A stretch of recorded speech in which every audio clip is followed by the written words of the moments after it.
Well, good morning. Good Sunday morning. We are in Pennsylvania, someplace. Where are we at, Judy? Just outside of Lancaster? Yep. I don't know exactly what the name of this little place is. Yeah. Bird in Hand is down there just a little ways. Yeah. We are spending the weekend here at a little place in Gap, Pennsylvania, and it's a Rutter's. And unfortunately, they do not have showers. So we had to run down the road to the TA. There's a small TA Express here in, I don't even know what the name of this place is. It's about 10 miles from where we're spending the weekend. And so we thought we would record our trip back to the Rudders this morning, because we're going to stay there, and then we have a load that picks up tomorrow on further east in Pennsylvania, and it heads back over to Indiana. So that's what we'll be doing tomorrow morning or tomorrow afternoon. So it is Sunday morning, and if you're familiar with anything at all about this area, this is Amish Country. And so you might see a couple of Amish folks. There's actually some walking down the street right there. Looks like they're probably going to church this morning. So it is beautiful countryside over through here. A lot of farms.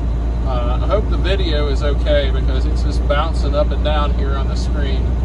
So I've got it sort of finagled up to our Qualcomm bracket in the truck, so it's acting like a dash cam, but Pretty bouncy. It's pretty bouncy. Hopefully it comes out. We'll see.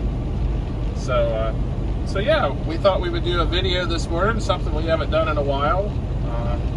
You don't get to see our pretty faces. Yeah, you're not getting to see our pretty faces today, unless I do an intro later. I don't know. So anyway, this is a nice little drive. It's about 10 miles. And I guess across here comes I guess we're in rocks, and there you go. Look out your window. There goes two beautiful Amish buggies and horses this morning. They have such pretty horses. And they just ride on the streets. I don't know if no one has ever lived in the Midwest and are familiar with the Amish, they are a religious, I guess, a sect, you would call them. They sort of believe in living a simple life, and so they still have horse-drawn carriages that they get around in, and their farms are horse-powered. They have some beautiful draft horses. And they do basically everything pretty much the way it was done 150, 200 years ago. They also farm with their horses too. Yeah. I don't know if they're the same horses, but they got draft horses. Yeah, they use the big draft horses to plow their fields and pull their harvesting tools, and it's really sort of neat. But if you notice, the shoulders of the road are really wide, and you probably can't see the buggy tracks, but their wheels sort of leave ruts in the roads on the side of the roads, but they sort of coexist with us, and people in this part of the country coexist with them. And it's actually quite a sort of a tourist attraction. You know, people come to see how people used to farm and how these folks live, and they're excellent cooks. Yeah. There's a lot of restaurants in this part of the country that either serve Amish food or actually have the Amish working with them in the restaurant. And so we try to eat one of their places or get their food anytime we can, because it's really good. But anyway, I guess that little town we were in was Ronks, Ronks, Pennsylvania. So this is US 30, and this is a section of US 30 that's actually still 2-lane. And it has a slow speed, 30 and 40 mile an hour speed limits. So it's a little different. On the other side, it never really changes speed limits. If you're coming the other direction, this one changes every 2 seconds. It's like it goes from 40 to 35 to 40 to 35. If you take US 30, 500 miles west of here, it runs right through Judy's hometown. Yep. And so 30 runs all the way out into, I believe, Oregon. And we've traveled a good portion of it. Of course, now most of it is 4-lane. The section through Judy's hometown there is a 4-lane road now. They built a bypass around downtown. And many years ago, after we were first married and had kids, we actually lived on what was once US 30 in town. So yeah, US 30 holds a little special place. It runs out through Cheyenne, Wyoming, and my father was stationed at the Air Force Base there in Cheyenne back in the 1950s. And him and my mom went out and lived with him for a while, and so they traveled home once, coming most of the way across US 30. And back then, of course, it was all two-lane. Yep. Well, not to change the subject, but I'm going to. Back there was a Revere Tavern, and they also have truck parking back there. It says it right on the sign in little tiny print. There's truck parking. I just saw a couple trucks parked back there. Yeah. So it's not a. Well, you would think it would be very, very not truck friendly, but there's quite a few places on this little road that we have found that you can get a truck in, at least a straight truck. I don't know about a big truck. Yeah. Oh, and let's talk about laundry too. The Rudders does not have laundry, but as Jim pointed out, the laundromat is probably just as far as if you walk across the Petro from the back parking lot to the front. So it's not that far if you don't have too much laundry to do, and cheaper than the truck stops are definitely. Oh yeah, yeah. We were here last weekend. We managed to spend the weekend here also, and we actually went down and did laundry. It's nice to be able to throw everything in the same washers and dryers and get They done. got the big ones too, and if you have pillows and blankets, that's the other thing. They have the big commercial quality or size, and it just really makes a quick work of stuff.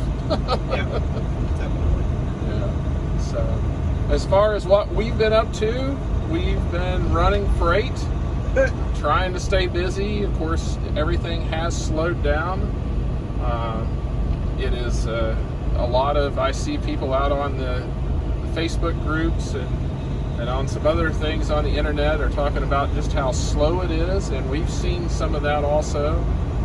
We've got friends that would normally be staying very busy this time of year that they've had to cut back, and they're not being able to haul as much freight as we would really like to. Hopefully it'll turn around soon. Well, and this is the time, I know we've talked in various videos about, when you're running good, put some of that back because it will eventually not run good. If you're running really well, just keep stuff put back for times like this when freight isn't as good as what it was. Yeah. I've been I can't say I've been involved in trucking all my life, but my father was a truck driver, so I grew up in trucking, and it's always the same. It's a boom and bust cycle, it seems. We had a very, an unprecedented boom cycle within the last couple of years, mainly due to COVID, and that has come to an end, unfortunately, and now we're in the bust cycle. And there'll be people that lose trucks, and there'll be people that go out of business because the rates have been just amazing the last couple of years, and now the rates are back to where they were before pre-pandemic, and probably in some cases probably even lower. It's all supply and demand, and right now there's more supply than there is demand. Yeah, we got a lot of trucks out here and not as much freight. Well, what happens is the rates go up, everybody says, oh, let's get into trucking, and let's go buy new trucks. Well, they do that, not thinking that they do good for a couple of years, and then everything sort of falls apart. And I had a cousin that at one time many years ago, same boom and bust cycle, he owned 17 dump trucks at one time, and he lost every single one of them.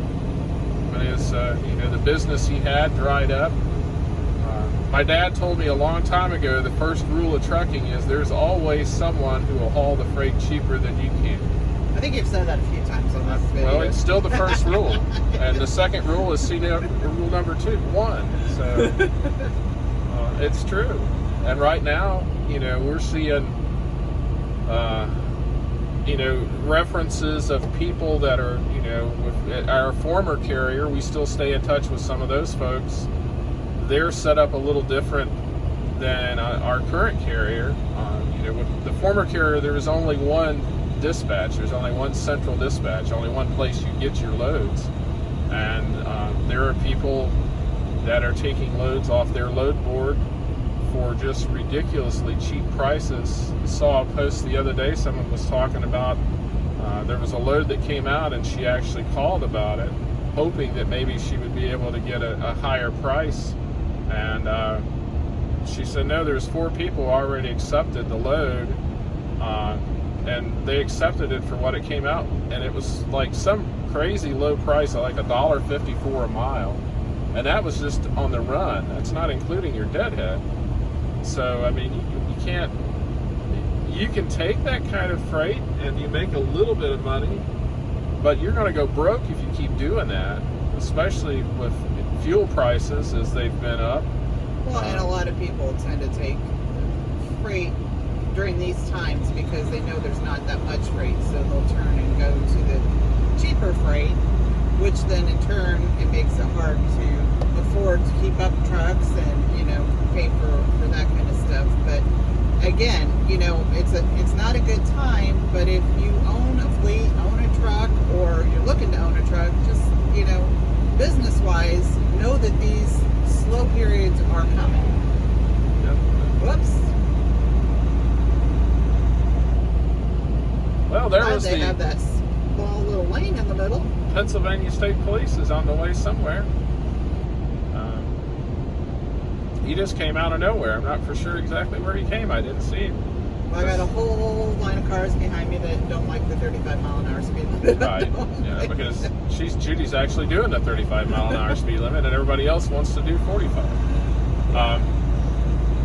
But yeah, it's, you know, I understand people having to run. You know, some people right now are running just to survive. They're not making any money, and probably they're losing, but they're trying to take the cheaper freight just to keep from losing their truck. And I understand that, but it ultimately hurts everybody. You know, fortunately for us, our carrier operates a little differently in the fact that we deal with various different agents. With lots of different kinds of freight. With all kinds of different kinds of freight. And a lot of times the agents that we deal with are in, the customers they have are a direct customer. Some of it is 3PL through freight, but most of it is a direct customer. And so our rates have stayed up. We're actually doing, I think right now, what we're hauling is probably paying as well as any of the freight that's out there right now.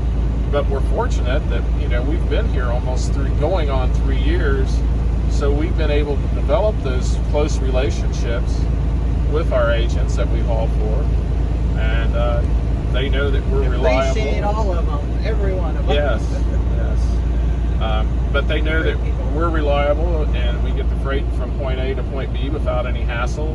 We're professional when we show up at the customers, and we do what we're supposed to do. So yeah, it's just one of those things that you have to work at it, and that's sort of the secret, I guess. So we're getting pretty close to our destination. So I didn't know if you wanted to show them the destination. Well, yeah, we will pull into Rudders there. We're coming into Gap right now. This is a little small town called Gap, Pennsylvania. Not too much here, but it's a nice little town. We've found out that they have pizza. Yeah. We've ordered ginormous amounts of pizza the last couple of weekends. Yeah, not expecting what a 16-inch square pizza is. Yeah. And Jim can't eat the pizza, the regular pizza, so we ordered 2 of them. But they had gluten-free pizza, so I was good there. Yep. So yeah, we're Judy stocked up for the week on pizza. Like almost 2 weeks worth of pizza back there. It's crazy. Yeah. Said I have to eat pizza for every day if I were to finish it. Yeah. So we hope everything's going well for everybody that's out there. Hopefully we will make some more videos as time goes along. They're not going to be fancy, don't expect much, because well, we're to the point where I'm having just to do them on our phone, and because of the data that we go through with these videos, if I upload them from my phone,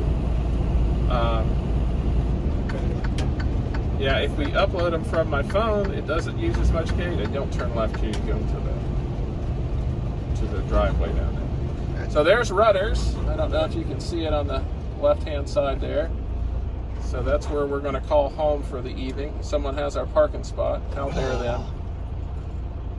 We love to park on the curbs. At least I like to park on the curbs, and we had a curb spot, but we've lost the curb spot now. But this is it's a quiet little place. There's not too much truck traffic in and out, and it's right here on Old 30. So. Yeah, and if you get here on the weekends, there's plenty of parking. During the week, not so much. Like tonight, it'll start filling up, and there won't be any spaces left when we get up in the morning, but that's it, because it's not a very big truck stop, but anyway. So. Well, it's bigger than the TA we were at back there. Well, that's true. There's probably room for, I don't know, probably 35, 40 trucks in here. Did we mention that the TA has all reserved parking back here, that TA that's, Express? That's why we're not staying at that TA Express, because every place in there is a reserved spot for $18 a night, and this is, bargain price of free. There you go. But no showers and no laundry. So no showers or laundry. That's the downfall of it. But so. Well, how dare that person take our spot? I can't believe that person took our spot. If you look right in front of us, you can sort of see there's a light pole and a light truck. So that's where we were parked. So we're gonna park beside the wide load, or what do you want to do? Park over here. This end spot's. Hey, there's a curb spot right there. There's a curb spot right there. So that's where we're gonna park at. And it's closer to the laundromat too. It is. Not the easiest spot for a trailer to get into, I think. But So here we go. In action shot. Something I don't know if we've ever done in the truck. Yeah, and I make all kinds of noises when I turn the steering wheel. Oh yeah, yeah. As Judy manages to make sure that her little, my umps and whatever, helps me steer the steering wheel. Yeah. I don't know, this might be on a little bit of a hill too. Well, at least I think we're like front to back hill wise and not side to side. Front to back I can handle. Side to side. Falling out of bed? Throws you. Well, you'll be falling out of bed. I'll be good. So I guess we're going to end this video. Thank you for joining us. We always appreciate everybody tuning in and everything. Hopefully we'll get back to making some more. Like I said, I think we're just going to make them on our phone. Nothing fancy. And as we get time, we'll try to keep you all updated. Yeah, but I'm pulling a little bit back because we got to turn the reefer on tomorrow. Yeah. Yeah, the next load we've got is a refrigerated load. So, okay. Well, thanks for joining us, and I hope everybody stays safe and has a great end to the rest of their weekend. We're going to shut her down, and we're here. Put up our nice little sun thing. Yeah, got to put our sun thing up. Oh, here, we'll show you that. Not that you can actually see anything, but, you'll just see a big mass. So we got this sunscreen. So if you're watching this still to the end, if you're watching to the end, you can see the finale. sunscreen. How easy that is put in, and isn't that a beautiful shot? So, all right, we'll leave it at that. Hope everyone has a great end to their week and a great week next week. Happy Mother's Day! And all happy you Mother's people Day out there providing that motherly love. So, all right, folks, we'll see you in the next video. So long, everybody. Good night.